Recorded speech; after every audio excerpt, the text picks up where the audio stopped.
देखिए दरवाजा खुल गया और अब यह उनका जो काफिला है वह आएगा। वित्त राज्य मंत्री निकल चुके। वित्त मंत्री की ये जो गाड़ी है आप ये देखिए, बहुत अहम तस्वीरें हैं यहाँ पर, क्योंकि ये वित्त मंत्री अब यहीं से निकलकर अपना बजट पेश करेंगे और जी हम यहाँ पर उनकी ये तस्वीर है वो यहाँ पर हम दिखाएं। देखिए ये काफिला है उनका और अपने घर से ये आगे की गाड़ियाँ हैं, गाड़ी से वो निकल गई हैं। अब वित्त मंत्रालय वहाँ पर वो जाएंगी। तो काफिला वित्त मंत्री का निकल चुका है और आपने ये देखा कि अब से कुछ ही चंद मिनटों में वित्त मंत्री पहुंचेंगी कर्तव्य पथ पर। पहली बार, वो भी तस्वीरें बहुत खास रहेंगी, पहली बार कर्तव्य पथ वित्त मंत्रालय के कार्यालय में पहुंचेंगी। इतिहास या भारत इतिहास आज देख रहा है और आज इतिहास रचा जाएगा। कई ऐसी चीजें हैं। ऐतिहासिक बजट ये इस बार रह सकता है, इसकी उम्मीदें तो यहाँ पर जताई जा रही हैं। तस्वीरें हम लगातार दिखा रहे हैं। देखिए वित्त मंत्री निर्मला सीतारमण अपने आवास से बाहर निकल चुकी हैं।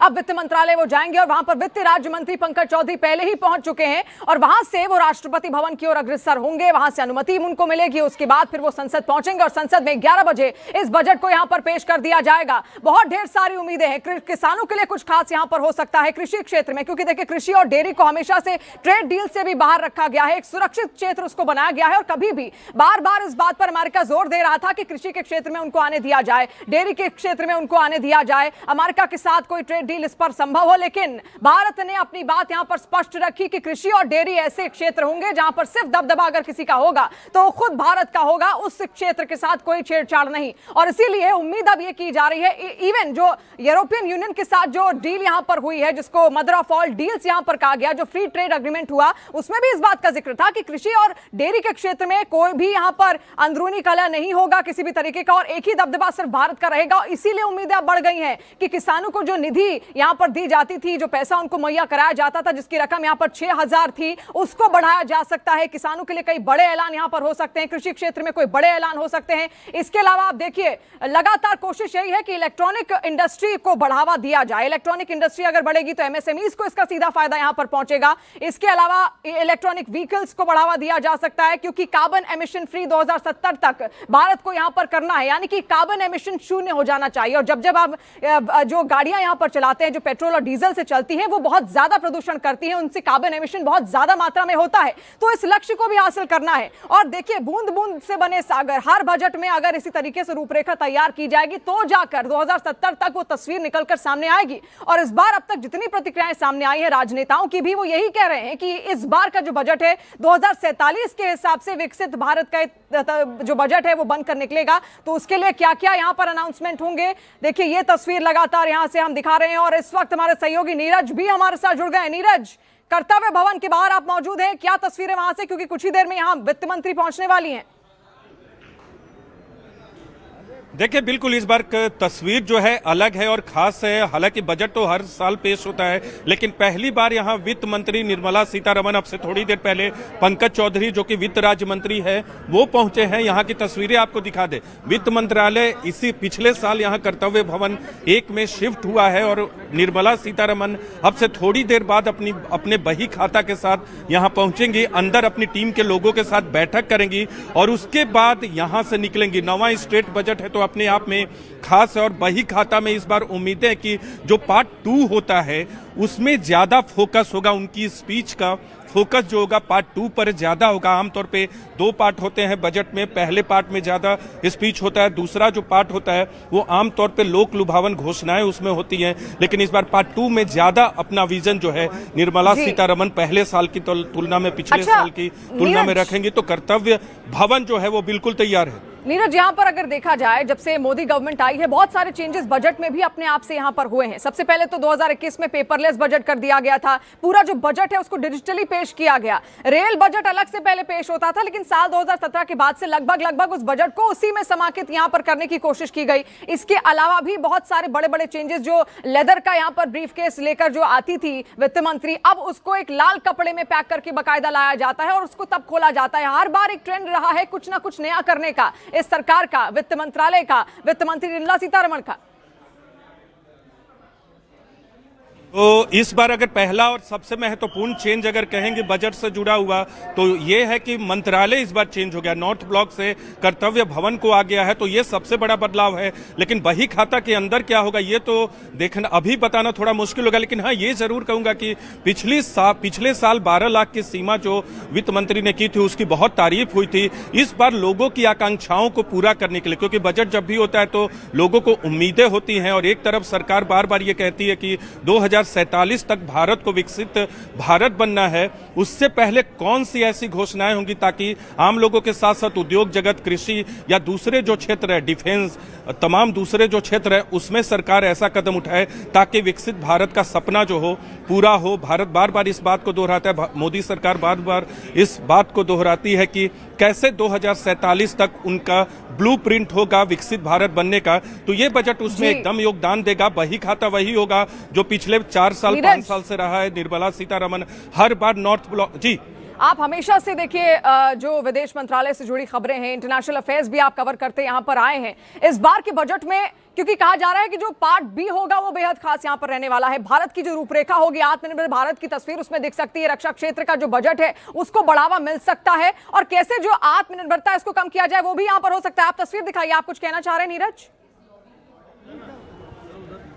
देखिए बिल्कुल आपको कुछ दिखाना चाह रहे। काफिला पहुंचा है, देखना होगा कि वित्त मंत्री का काफिला है कि नहीं। यहाँ गाड़ियों का काफिला आ रहा है, हमें थोड़ा सा इंतजार करना होगा।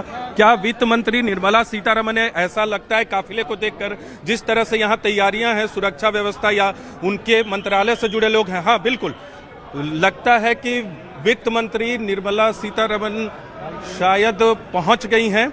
यही जी लगता है वो। देखिए निर्मला सीतारमण पहली बार इस बार के बजट पेश करने से पहली बार कर्तव्य भवन 1 में पहुंची है और यहां अपनी टीम के सदस्यों के साथ बैठक करेंगे। न्यूज 18 इंडिया पे एक्सक्लूसिव तस्वीरें देख रहे हैं। कर्तव्य भवन 1 से पहली बार बही खाता लेकर निकलेंगी निर्मला सीतारमण। अब तक नॉर्थ ब्लॉक में वित्त मंत्रालय था, वहां से बजट लेकर निकलती थी, बही खाता लेकर निकलती थी। लेकिन इस बार कर्तव्य भवन 1 में पहुंच गई है। थोड़ी देर के लिए यहां अपने तमाम अधिकारियों के साथ बैठक करेंगी। पंकज चौधरी जो कि वित्त राज्य मंत्री है वो पहुंच चुके हैं और एक बार फिर हमारे कैमरा पर्सन राकेश नेगी से अनुरोध करेंगे कि कर्तव्य भवन की तस्वीरें दिखाए, क्योंकि आम लोगों को, देश के लोगों को, न्यूज 18 इंडिया के दर्शकों को ये जानना जरूरी है कि वित्त मंत्रालय जो है कर्तव्य भवन 1 में शिफ्ट हो चुका है और इस बार इसी जगह पे निर्मला सीतारमण जब आएंगी बाहर तो इसी जगह पे बही खाता के साथ अपने टीम के सदस्यों के साथ राष्ट्रपति भवन के लिए रवाना होंगी। राष्ट्रपति द्रौपदी मुर्मू से मिलेंगी और ये पल बहुत खास होता है हर बार का, लेकिन इस बार ऐतिहासिक इसलिए है क्योंकि स्थान जो है नॉर्थ ब्लॉक से बदलकर कर्तव्य भवन हो गया है। जी ये तस्वीरें देखिए इस वक्त सीधे जैसे नीरज भी यहाँ लगातार दिखा रहे थे वित्त मंत्री की उस वक्त की तस्वीरें जब वो वित्त मंत्रालय के अंदर गई।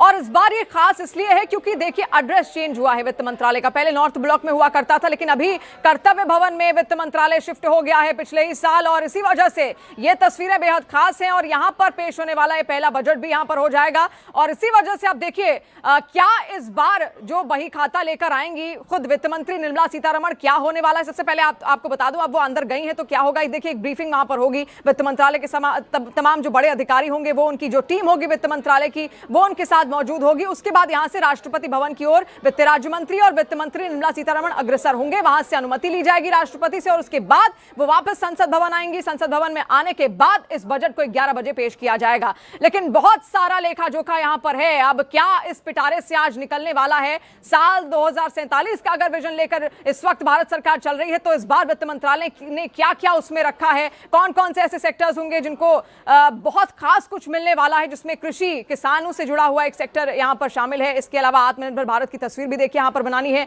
टैरिफ की जो चुनौतियां सामने आई है उससे हम ये तो समझ गए हैं कि निर्भरता दूसरे देशों पर हर चीज के लिए खत्म करनी होगी, चाहे मैन्युफैक्चरिंग हो, इसके अलावा चाहे रॉ मटेरियल्स हो, हर चीज के लिए वो निर्भरता को यहां पर खत्म करना होगा। लेकिन कैसे, उसके लिए कई रास्ते यहां पर तैयार किए जा रहे हैं, जिसमें सबसे बड़ा रास्ता था यूरोपियन यूनियन के साथ फ्री ट्रेड अग्रीमेंट जो कि अब हो चुका है, उसका जिक्र भी इसमें होगा। होगा, लेकिन अब ये सब कुछ लागू देखिए तुरंत नहीं होता, ये पूरी एक बड़ी प्रक्रिया है और अगले साल जनवरी से लगभग जो फ्री ट्रेड एग्रीमेंट है वो लागू होता हुआ भारत पर दिखेगा भी और इसका सीधा असर यूरोपियन यूनियन के साथ भी यहां पर होगा। यानी जो निर्भरता अब तक कहीं ना कहीं अमेरिकी देशों पर थी या फिर अमेरिका के साथ थी, उसको यहां पर खत्म किया जाएगा। अभी अलग अलग तस्वीरें आप यहां पर देखिए और भारत की इस तस्वीर को आप समझिए।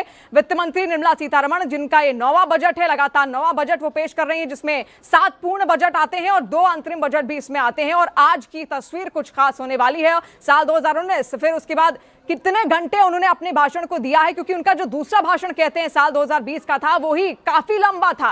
वो लगभग 2 घंटे से ज्यादा का यहां पर बताया जाता है, 2 घंटा 42 मिनट, लगभग आप समझ लीजिए मोटा मोटा 3 घंटे के आसपास का उनका ये पूरा बजट भाषण यहां पर था। इस बार का जो बजट भाषण वो देंगी, कितना लंबा उनकी ओर से होने वाला है, कौन कौन से वो सेक्टर्स है जिनकी ख्वाहिशें यहां पर पूरी की जाएंगी, इलेक्ट्रॉनिक व्हीकल को लेकर, आत्मनिर्भरता को लेकर, इसके अलावा स्वास्थ्य के क्षेत्र में देखिए पेंशनर्स को भी बहुत सारी उम्मीदें हैं कि उनके लिए भी कुछ खास इस बार रहने वाला है। तो क्या वाकई उनके लिए भी कुछ खास यहां पर होगा? मिडिल क्लास को हमेशा उम्मीद होती है, देखिए क्या चीजें सस्ती हुई, क्या नहीं हुई, टैक्स स्लैब में कुछ बढ़ोतरी यहां पर होती है या कुछ सीमा को कम किया जाता है, स्टैंडर्ड डिडक्शन सीमा को बढ़ाया जाएगा या फिर नहीं। हर बार टैक्स पेयर्स एक अलग नजर से देखते हैं बजट को और वो चाहते हैं कि उनको थोड़ी बहुत राहत यहां पर मिले। और जो बड़ी इंडस्ट्रियल कंपनीज हैं वो भी इस बजट को बारीकी से समझती हैं। तो क्या उनके लिए इस बार कुछ होने वाला है? क्या व्यापारियों को यहां पर आर्थिक सुरक्षा दी जा सकती है? क्योंकि बहुत सारी वैश्विक अनियमितताएं हैं, उनसे निपटना बहुत ज्यादा जरूरी है। और ऐसे में जितने व्यापारी हैं वो लगातार इस असमंजस में है कि आगे क्या होगा। लगातार कई ट्रेड डील्स हो रही हैं, अमेरिका के साथ जो रुख है उससे कई ज्यादा दिक्कतें यहां पर सामने हुई हैं। खासतौर पर जो सोना और चांदी के व्यापारी हैं उनमें हलचल बहुत ज्यादा है, उसको लेकर क्या होगा। जब आप सोने और चांदी की बात करते हैं, देखिए इसमें अपने आप जो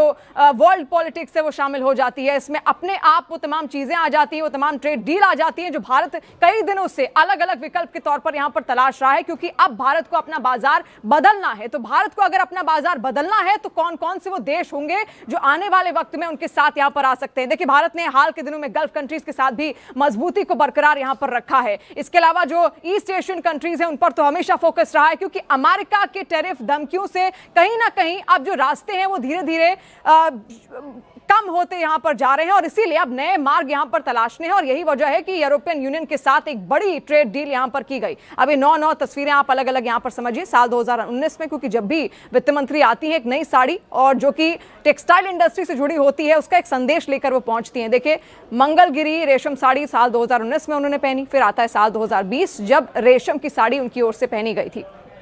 इसके अलावा इस बार वो क्या साड़ी, किस रंग की साड़ी और किस राज्य की साड़ी को यहां पर दर्शाएंगी, वो भी अपने आप में सबसे ज्यादा अहम है। हर बार अलग अलग राज्यों की साड़ी उनकी ओर से यहां पर पहनी जाती है और वो कुछ ना कुछ दर्शाती है, कोई संदेश उनकी ओर से यहां पर देने का प्रयास जरूर होता है। और इसीलिए इस बार का बजट कुछ खास यहां पर होगा, क्योंकि साल 2047 का विजन लेकर इस वक्त भारत सरकार चल रही है और उसके लिए क्या रूपरेखा यहां पर तैयार की जाएगी। हमारे कई सारे सहयोगी भी हमारे साथ हैं, रवि सिंह हमारे साथ लगातार हैं, नीरज भी हमारे साथ यहां पर लगातार मौजूद हैं। नीरज, आपसे जानना चाहेंगे क्योंकि आप इंटरनेशनल अफेयर्स कवर करते आए हैं, रक्षा क्षेत्र में क्या आपको लगता है इस बार के बजट को बढ़ाया जा सकता है? जिस तरीके की वैश्विक अनियमितताएं देखने को मिली है, बहुत सारे ग्लोबल चैलेंजेस भारत के सामने आए हैं। देखिए, अगर आपने डिफेंस बजट की बात की तो डेफिनेटली डिफेंस बजट में भी सरकार की तरफ से और वित्त मंत्री की तरफ से बढ़ोतरी की जाएगी। लेकिन एक महत्वपूर्ण बात आपने पूछा है कि जो ट्रंप टैरिफ है उसके असर को कम करने के लिए पिछले महीनों में सरकार की तरफ से कई बड़े कदम उठाए गए। जीएसटी रेट को सिंप्लीफाई किया गया, लेबर लॉज में सुधार किया गया, इंडिया ईयू ट्रेड डील्स पे हस्ताक्षर अभी आधिकारिक तौर पे होना है, लेकिन उस पे मुहर लग गई है प्रधानमंत्री और ईयू नेताओं की मौजूदगी में। और पिछले साल एसबीआई माफ कीजिएगा आरबीआई की तरफ से जो टैक्स रेट्स कम किए गए हैं उससे सरकार का फोकस है कि हाई स्पेंडिंग हो ताकि जो ग्रोथ का मोमेंटम बना हुआ है वो बना रहे। तो इसलिए उसी मोमेंटम को जारी रखने की कोशिश होगी। निर्मला सीतारमण के बजट में मैन्युफैक्चरिंग पे फोकस होगा, रोजगार सृजन हो इस पर फोकस होगा। लेकिन इस बार ऐतिहासिक इसलिए है कि ऐतिहासिक दिन यानी स्वतंत्रता के बाद पहली बार ऐसा है कि संडे के दिन बजट पेश हो रहा है। इसके अलावा नए भवन से वो बही खाता लेकर निकलेंगे। पिछले 9 साल में कई सुधार उन्होंने किया है, कई बदलाव उन्होंने किया है और पहले भी बजट से पहले सरकार की तरफ से कई बदलाव किए जा चुके हैं। लेकिन 2047 का सपना है। ऐसे में जब ट्रंप टैरिफ का असर भारतीय अर्थव्यवस्था पर देखने को मिलता है तो उस असर से कैसे निपटा जाए डोमेस्टिक जो उम्मीदें हैं उसको कैसे पूरा किया जाए, तमाम उम्मीदों को पूरा करने वाला बजट होगा जो सरकार की तरफ से हमें जानकारी नीरज, इस बार का जो माहौल है बिल्कुल अलग है, क्योंकि अब तक देखिए भारत के लहजे से तो यहाँ पर तैयार किया जाता था बजट, लेकिन इस बार जो ग्लोबल चैलेंजेस है वो अपने आप में बहुत ज्यादा बड़े हैं। तो सरकार का ये भी फोकस रहेगा कि जो फॉरेन डायरेक्ट इन्वेस्टमेंट है, जो इन्वेस्टमेंट बाहर से आता है, उसको भी बढ़ावा मिले, विदेशी कंपनीज यहाँ पर आके वो अपना इन्वेस्टमेंट करें, उसको लेकर भी पूरा फोकस इस बार सरकार का हो सकता है। नीरज, मध्य पूर्व में जो लगातार बिल्कुल देखिए ग्लोबल चैलेंजेस की आपने जो बात की है, मध्य पूर्व की स्थिति थी, रूस यूक्रेन युद्ध था, उसका असर जो वैश्विक अर्थव्यवस्था पर पड़ा था, उससे निपटने में या उसको टालने में, अर्थव्यवस्था पर उसका असर न हो, इसमें भारत सरकार को बड़ी सफलता मिली थी और इसमें वित्त मंत्री का भी बड़ा योगदान था। लेकिन ट्रंप टैरिफ के बाद जिस तरह की चुनौतियां सामने आई हैं, उसका असर भारतीय अर्थव्यवस्था खासकर ट्रेड पर पड़ा है और उस चुनौती से निपटने के लिए पहले ही कई सारे कदम सरकार की तरफ से उठाए गए हैं। और इस बार के बजट में, क्योंकि बजट सिर्फ वैश्विक चुनौतियों से निपटने के लिए नहीं बल्कि घरेलू डिमांड जो है, घरेलू उम्मीदें जो हैं, उसको भी पूरा करने के लिए होता है। और आपने थोड़ी देर पहले दोहराया था कि आम लोगों की नजर इस बात पे होती है कि उन्हें कितना फायदा हुआ, कौन सी चीजें सस्ती हुई, कौन सी महंगी हुई, इस पे नजर होता है। टैक्स रेट में कोई बदलाव हुआ है कि नहीं, क्योंकि पिछली बार जिस तरह की घोषणा की थी उससे बजट को वाहवाही मिली थी, उस तरह की वाहवाही की उम्मीद हर बार के बजट से आम लोग करते हैं। लेकिन उद्योग जगत की बात करें, कृषि क्षेत्र के लिए क्या किया जाएगा, डिफेंस के लिए क्या किया जाएगा, मैन्युफैक्चरिंग के लिए क्या किया जाएगा, सर्विस सेक्टर के लिए क्या किया जाएगा, ये तमाम चीजें हैं, उन पर नजर होगी। क्योंकि अगर आपको 2047 तक अगर डिपेंडेंसी कम करनी है तो मैन्युफैक्चरिंग को बढ़ावा देना पड़ेगा, जो इलेक्ट्रॉनिक इंडस्ट्री है उसको बढ़ावा देना पड़ेगा, सेमीकंडक्टर्स को और ज्यादा देखिए, जिसके पास सेमीकंडक्टर्स हैं, जिसके पास रॉ अर्थ मेटल्स है, वही दुनिया का बादशाह है। और अमेरिका और चीन को हमने देखा है कैसे वो एक छत्र राज इन रॉ अर्थ मेटल्स पर हमेशा से करते आए हैं। तो वो जो डिपेंडेंसी है उसको कैसे खत्म करना है, उसके लिए क्या ट्रेड डील्स यहां पर होंगी, उस पर भी लगातार नजर होगी।